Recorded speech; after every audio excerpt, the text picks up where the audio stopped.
but we are live. We're waiting for Will McFadden. How about the Falcons running game, though? Is anybody going to talk about the running game? How effective they've been? Does anybody want to talk about that? Because people were talking about, oh, the defense didn't play well, and I understand. Oh, well, what's going on with the Falcons? The defense is looking bad, no passing game, but you got to look at the positives, and you got to look and see like, oh, no team is going to put everything out there like that. No team is going to sit there and be like, let me show you all my cards. What's the point of doing that? I don't see that happening at all. So I think the Falcons are in a good spot. If they can continue getting a running game going and find a way to protect the quarterback, I think it's going to be cool. I think it's going to be highly anticipated, especially the game against Cleveland. That's going to be a huge game. People are looking to see, hey, let's see what the kid got. Let's see what Josh Rosen has, because he hasn't had a coach to really defend him in the league. He hasn't been in the system like that. I'm not saying he's going to be all world. I'm not saying he's going to take over for Matt Ryan.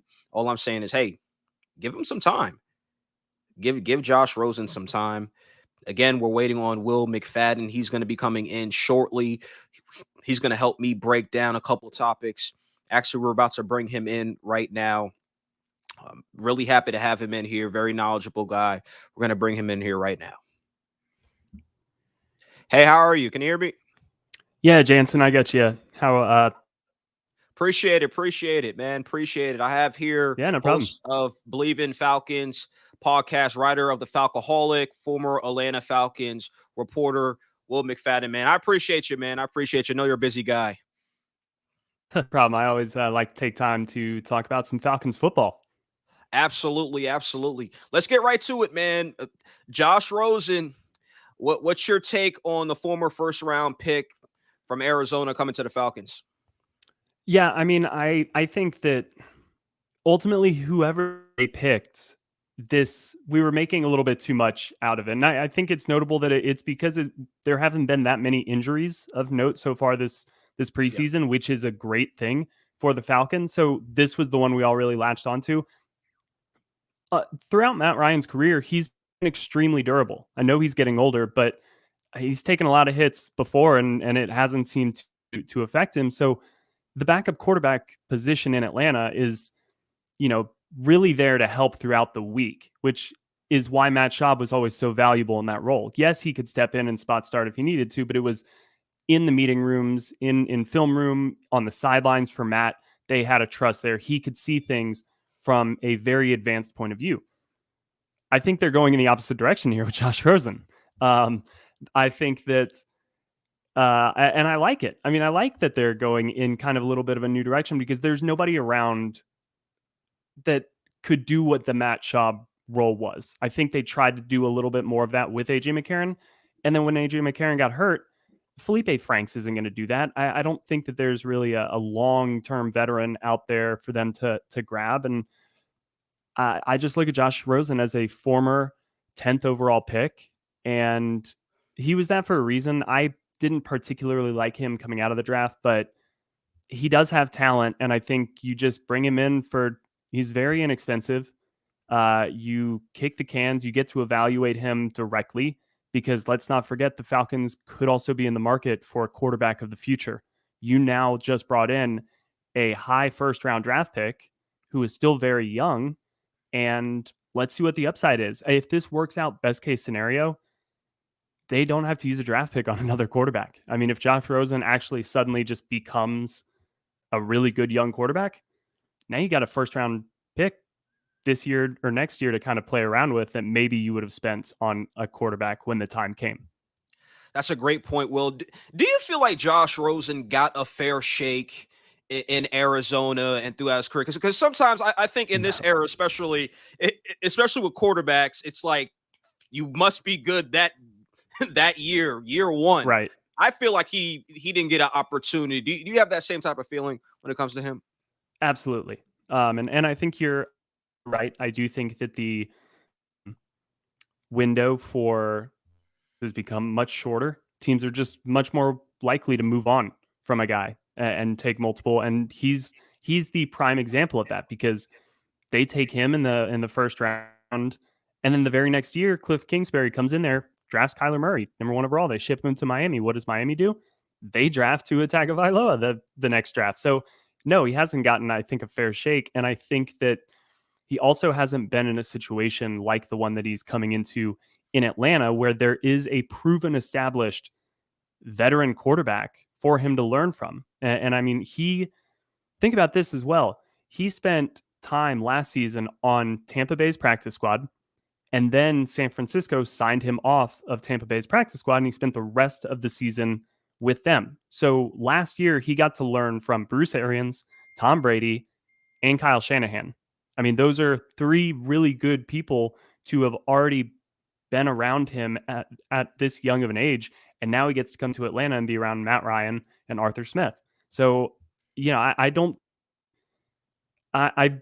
am curious to see what is there with Josh Rosen. Now, he could have been passed up for all of the valid reasons that we saw him passed over, but I don't know if I'm ready to totally write off Josh Rosen. And that's what makes this kind of exciting, even if it ultimately won't lead to anything. Absolutely. I feel the same way about that. Let's talk about the Falcons preseason game against the Dolphins. Yes, they lost 37-17. Look, to me, I seen 187 yards on the ground, and people say, okay, well, they lost the game, but still, everybody was talking about that Falcons running game. What are your thoughts on that performance from all the running backs? And do you think they'll bring that momentum against Cleveland and then into the regular season? I think anytime that you're talking about the run game, I know the running backs are the guys that get all of the attention, but you also have to really talk about the offensive line. And I think that was kind of the clear weakness in the very first preseason game. And it was the thing everybody was concerned about, leaving that game. And I think they played much better in the run game, offensive line wise, in the second game against Miami. I just think that they looked sharper. They looked more like they were setting the tone. And they made Miami, and Miami has a good defensive line, and that was their starting group. And so, or at least, a few of them. I really liked what happened up front. It set the tone. It gave the running backs space to really do their thing. And then I think you saw guys understanding that they really didn't get a chance to show what they could do in the first game because the blocking was so poor at times, that once they got their opportunity, they were really trying hard to make the most of it, because there's only 3 preseason games now. One of them was kind of a wash from the running back standpoint. You got to make the most of it. We already saw the consequences of, potentially not having a great first game with Javian Hawkins. He was one of the cuts today. So Caleb Huntley obviously led the team with the rushing yards. And I thought he had one of maybe the play of that game with that 30-yard touchdown run. Read the hole really well. You saw his speed. But I think it's notable that Quadri Allison and Dante Foreman received the bulk of the carries. They were in there for much of the, or at least Quadri was in there for, a lot of the early game stuff in the first half. And then I just think there's a little bit of where the pecking order stands there. And I think it is clearly Mike Davis, Cordarrelle Patterson at the top. I think Quadri's in that third spot. And then, 4 behind him probably comes down to Foreman and Huntley in this final game. Out of those 2 backs, who do you like better? I think Huntley. I like Deontay Foreman. I like what he brings, and he is a veteran and everything. But as a 4th running back, I mean, I'm more prone to go with the younger guy. Okay. Great stuff. Let's talk about Cleveland real quick. Let's talk about Frank Darby. Frank Darby, always excited, always looking to play. What do you expect for him against Cleveland? Well, he had a much needed kind of bounce back game, I think, against Miami. And I've been surprised at kind of the lack of buzz around him from training camp. He was obviously somebody who, but in that cycle between the draft and mini camp, I think his stock maybe rose the most in the eyes of the fan base because he's extremely gregarious. He's fun to talk to. The media really likes him. So you started hearing a lot of, man, Frank Darby's awesome. Just like a great guy, all of this stuff. And people, I think, started just hearing the name Frank Darby a lot. And Absolutely. Then once they got out on the field, we've stopped hearing Frank Darby's name a ton, which is concerning to me a little bit. because a lot of that, what matters is what's out on the field, not the interviews, all that. That I love that stuff. That's great. Made my but as for the coaches don't care about that. So he really did need to bounce back, and I think he did in this game. He caught 2 passes on 2 targets for 27 yards, and he's going to have, I think, a big final game because there is a little bit of an opportunity here, I think, at wide receiver. It's unfortunately, we really haven't gotten a ton of evaluation of wide receiver because the quarterback play has been pretty spotty as well. It's notable, though, that in these first 2 games, Tajay Sharp seems to be kind of like the go-to receiver in the preseason, which I think helps somebody like Frank Darby, because I think Tajay was always going to have a role on this team. And so you know who your top 4 receivers are, right? You got Calvin, Russell, Olamide, and then Tajay. So then the 5th and 6th, if they want to carry 6, that's kind of coming down to Christian Blake, Chris Rowland, Frank, like all of these guys. So none of them have really broken out yet. If Frank Darby can come on strong in that 3rd game, then I think there's a pretty good chance. I think he's probably going to make the roster. He'll definitely, if they can keep him, he'll go on special teams, or not special teams, sorry, practice squad. But he's got an outside shot, I think. Okay, cool. Look, there's obviously the Falcons had problems with their defense the last couple seasons, and Dan Quinn never really got that side of the ball right. Here comes Dean Pease. Now, outside of Grady Jarrett, name us a defensive player that we really need to start paying attention to that should have a really good season for the Falcons. So I'll give you 2, and they are both second-year guys, Michael Walker and Jalen Hawkins, and kind of for two different reasons. Michael has been somebody who I have been personally hyping up all throughout this offseason because I think he was sneakily really as a rookie, and I didn't really expect him to be. He played this weird kind of hybrid role at San Diego State where he was not like a, when you think of like a hybrid linebacker, you kind of think of that safety linebacker type of player. He was a defensive end linebacker, but not in a 3-4 sense. He put his hand on the ground and played at a defensive end, like 3-4 or 4-3, hand in the dirt roll, and then he would stand up and drop. And to me, that just spoke, okay, you can't really do one thing super well, so they're kind of having you do a bunch of different things pretty well. So I was concerned about him in the NFL. I thought he shined as a rookie. And it's because now that he's in a Dean Pease defense where he's going to be rushing the passer, and he's done that effectively so far this preseason. I love that he now played defensive end in college, where in the space scheme of Dan Quinn's defense, I had questions about that. I think Dean Pease is going to just blitz Michael Walker all day long, and I love that. So he's somebody I really think will have a breakout role. The only thing that concerns me, maybe with that prediction is this is a really good linebacker group. It's easily the best position group on this roster. So how many minutes a game does Michael Walker get would be my only question there. And then the other one is somebody who is almost like the opposite of Frank Darby, where we weren't hearing a ton about him this offseason. He played a little bit at the end of last year, but not as much as Michael for sure. But he has been one of the huge winners of camp so far. He seems to be making plays left and right, and that's Jalen Hawkins, who I think was one of the best players on the field against Miami, and is just he had a sack in the first game, so he's another player that I think Dean Pease is going to utilize to blitz. Just from the get-go, he was with the second team, which I think is notable as well, and is now getting kind of first team reps with Eric Harris missing some time. Jalen Hawkins was the one that stepped up and got some of those first team reps, not Richie Grant. So I think that's pretty telling as well. And if both of those guys can take some leaps, and if AJ Terrell makes the leap that I think we're all expecting, I kind of think this defense could surprise a lot of people. And there's a lot of risk reward involved, but the reward seems very enticing. And I think there's a chance that we're talking about this defense in a pretty positive way after the season.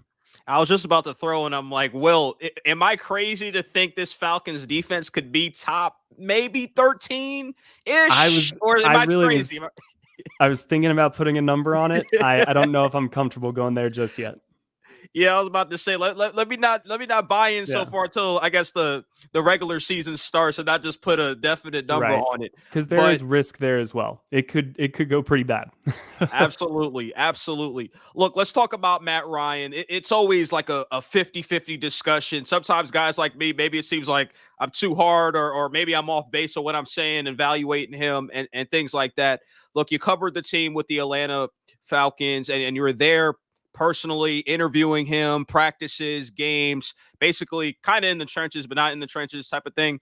So talk to me about his leadership and maybe what some of the fan base doesn't understand about Matt Ryan's leadership. I would say, first off, like Matt Ryan, if you were building a prototypical face of the franchise quarterback in a lab, the intangible stuff would come from Matt Ryan. He does everything that you want the face of a franchise quarterback to do. Commands every room he walks into. He is extremely respectful, polite, never steps out of bounds, goes above and beyond, setting up charities, raising awareness for different causes, being part of the social justice committee. Everything that you want a leader to do in a franchise, Matt has it. On the field, he's one of the rare types of leaders that can both walk the walk and talk the talk. He is not afraid to be vocal. He is crazily competitive for everything that I just said, how polished statesman-like he comes off, rarely ever loses his cool.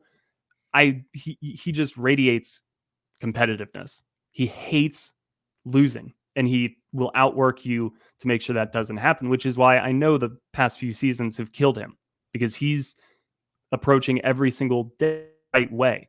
And that's where the walk him during practices throughout training camp is one of my favorite things, because he brings the same energy and focus to every single practice. Doesn't matter if, it's the first day of his first training camp or, day 28 of this year's training camp. Like, he comes at it with the same approach and mindset. And the little things, like when the third teamers are on one practice field, I used to watch him and Matt Schaub run like suicides on another practice field that nobody was using. They were the only two that did that, but it was extra conditioning. And you could just tell it was something that they did because they're professionals and they understand that they need to be their best to help this team win. And that's not to say that other players on the team weren't doing their own conditioning or things like that, but it was just, hey, instead of standing around and just watching this, like, let's get better. And that was the type of mentality I think that Matt Ryan always brought. And then you would watch him before games. I love doing this. I would just go stand behind the end zone.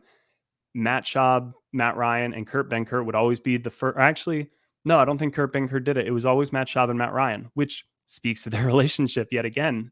They always spend time around one another. But they would come out with these shoulder weights and just kind of warm up their shoulders, walking back and forth, and then actually get some throws in.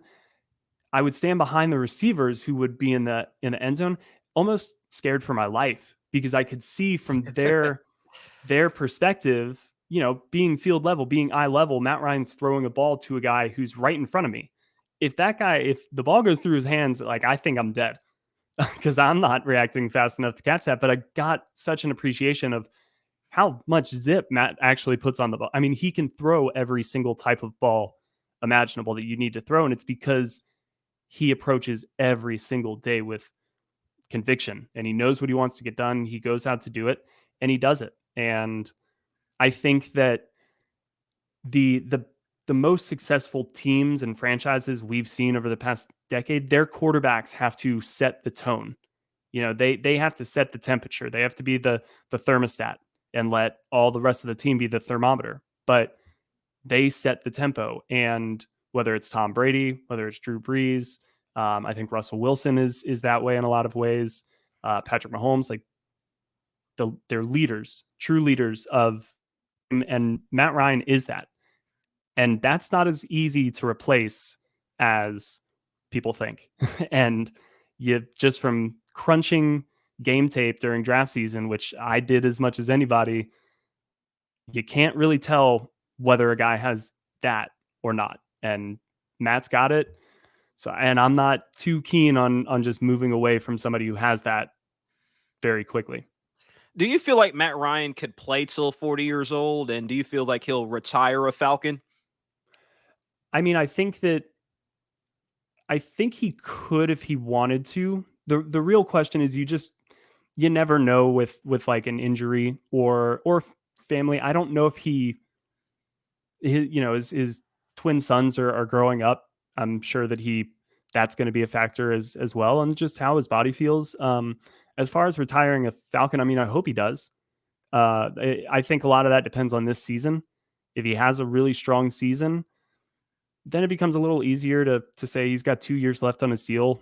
Let's let him play it out and see where things stand. And at that time, it would make sense for both parties to maybe move on. I think that's the most likely way that he does retire a Falcon is he has a great year this year and all parties are kind of like, cool, this is working. So let's stick with this for 2 more seasons. And again, I hope he does. I know I keep hitting you with this Matt Ryan stuff, and I know you're busy. Just one last one. First ballot Hall of Famer. Do you feel like he's first ballot Hall of Fame quarterback?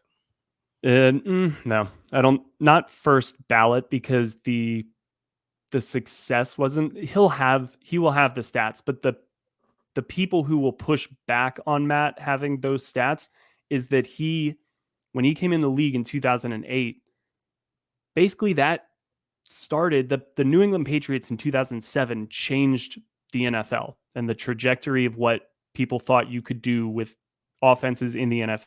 So played in the ripple effect of that Patriots season throughout his entire career. So he could not have picked a better time to get in the league, I guess, outside of maybe right now, which is why all of these guys, whoever has a 14-year career starting right now is going to own all of these NFL records. It's just they're throwing the ball more than ever. It's become easier than ever to throw the ball. And so that would be the pushback on Matt is, yeah, he's got all these great numbers, but he played at a time when offenses were doing all of this. So how do we really compare him to Terry Bradshaw or somebody like that?